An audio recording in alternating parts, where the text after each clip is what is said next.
What's up, everyone? Welcome into DodgerHeads, presented by DodgerBlue.com, part of the Blue Wire Podcast Network. My name is Jeff Spiegel, joined today by Blake Williams. Blake, it's been not even 24 hours yet since Bobby Miller pitched for the Dodgers on Sunday, and I can't stop thinking about the Dodgers' top pitching prospect and what he was able to do against the Yankees. If you were unable to see it, 6 innings, 1 hit, no earned runs allowed against one of the best offenses in baseball, even without Aaron Judge.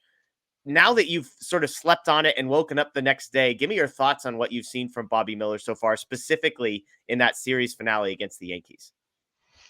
Yeah, I'm still just impressed now as I was when he finished his outing.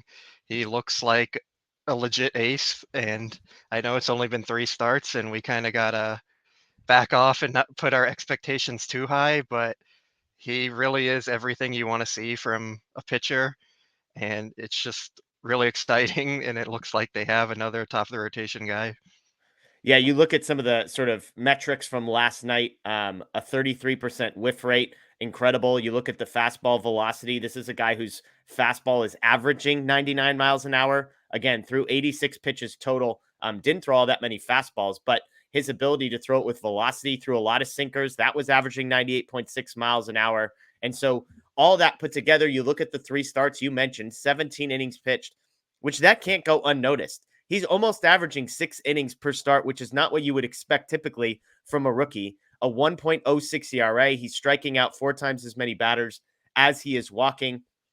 My question, Blake, is kind of knowing what we know. Top pitching prospect in the organization, a top 25-ish a top 25-ish prospect in baseball, regardless of position.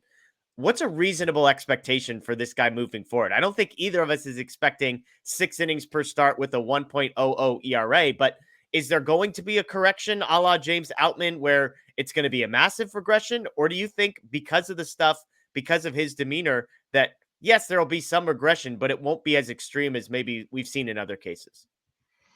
Yeah, I think we have to expect some regression. I don't think it's fair to expect a rookie to put up a 1 ERA moving forward for the rest of the season. His expected FIP is like low threes, I think, right now, because he hasn't allowed a home run, and I think that's going to change just regardless of how well he keeps pitching.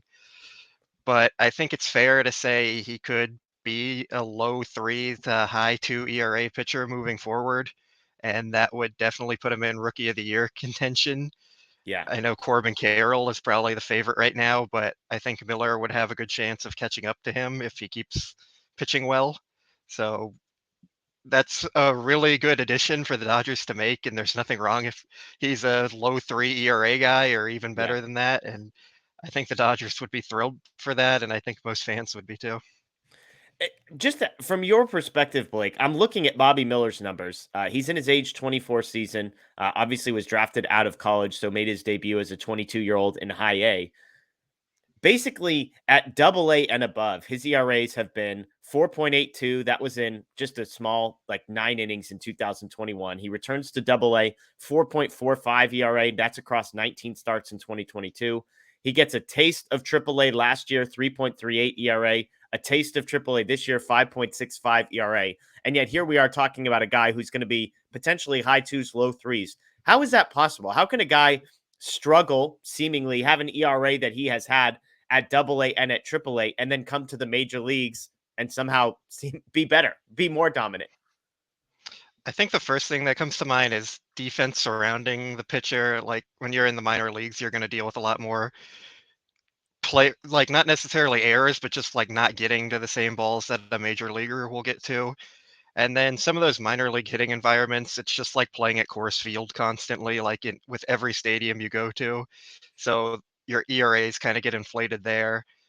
And then he in the minor leagues, like you talked about the ERA there, but his FIP was lower in pretty much every league he was into. Like his 4.82 ERA, he also had a 2.84 FIP, his Yeah. 4.45 ERA, 3.45 FIP, and then the AAA level was like really a small sample size. So Yeah. I don't think we can put too much stock into there. But even at the minor leagues, he was striking out a lot of hitters. He was limiting walks pretty well, and that's a recipe for success. So once you get to the major league level and you start getting catchers calling better games and you get the defense helping you out more, it's possible to perform better on the ERA side of things. So I think we're kind of seeing that. Yeah, I'm glad you mentioned the catcher piece of this because I think he has talked about that and Dave Roberts even mentioned it. I believe that that's a big deal. Like all of a sudden, Will Smith is now the guy who's calling pitches and sequencing pitches and doing the scouting reports on opposing teams, which, without disrespecting anybody at the AA or AAA level, I would hope that Will Smith is much better at game calling than those guys are. And so his ability to game call a little bit better and put his pitcher in better positions to succeed, I think does make a big difference. There also seems to be a personality type piece with Miller. I don't think it's a coincidence that in the biggest environment of his career, a Sunday night baseball on ESPN against the Yankees, that he goes out and pitches as well as he does. He seems like that type of guy who's just kind of a gamer when the stakes are higher. He ramps it up a little bit. The velocities can tick up a little bit, and so that seems good. Last question for you, Blake, and you texted this last night, and you kind of referenced it. Bobby Miller, Rookie of the Year. Are there real chances? I went on and looked. He is plus 3,000 to win the Rookie of the Year right now. That is 30 to 1. For every dollar you bet, you'll get 30 if Bobby Miller wins it. He has worse odds than James Outman does, despite James Outman's struggles in the month of May, and he's just a tick better than Miguel Vargas, who's plus 3,500. When I just look at those three, I would say he has the best chance of any of the Dodgers, just because I don't think the April we saw from Outman is what we're going to see moving forward. I think he's going to be a fine player and above average player, but I don't think it's going to be Rookie of the Year type stuff. I think Vargas has started too slow, and his profile isn't necessarily a guy who's going to go on some tear where he hits like 20 home runs from here on out. So it feels like Miller should be the favorite, at least among the three Dodgers who are in contention. I would still say 30 to 1 seems crazy to me. Seems like some real value. Yeah, I definitely agree that he should be the favorite among the Dodgers.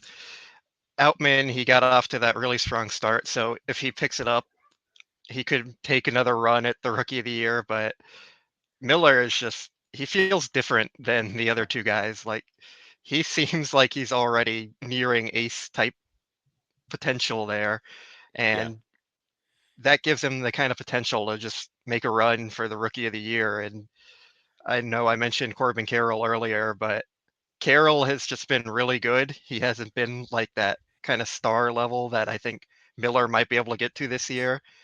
It's hard to put those expectations on him right now, but when you've seen what he's already done, it's hard not to be excited about that. Yeah. So I think Miller should be number two for the Rookie of the Year race right now, just considering everything. I don't think there's anyone else who's really running away Yeah. with it or making a strong case in the NL. So I think that's a great bet to put on right now. So yeah. Yeah. Corbin Carroll, by the way, even money, plus 100. So if you want to bet Corbin Carroll, you're not even getting odds, which is crazy to be saying that at the beginning of June for a Rookie of the Year competition.